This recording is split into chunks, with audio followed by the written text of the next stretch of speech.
কাঠের ফ্রেমটা পুরো রেডি। এবার এর মধ্যে এসিটা ঢোকানো হবে, আর সাইডগুলোতে সিমেন্ট বালি দিয়ে জাম করতে হবে।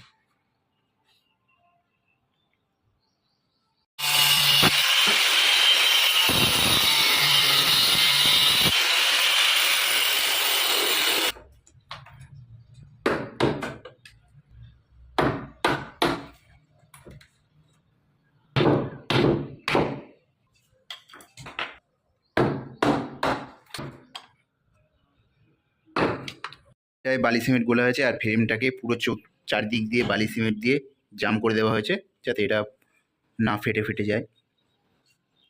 পুরো চারদিক দিয়ে বালি সিমেন্ট দিয়ে আটকানো হয়েছে।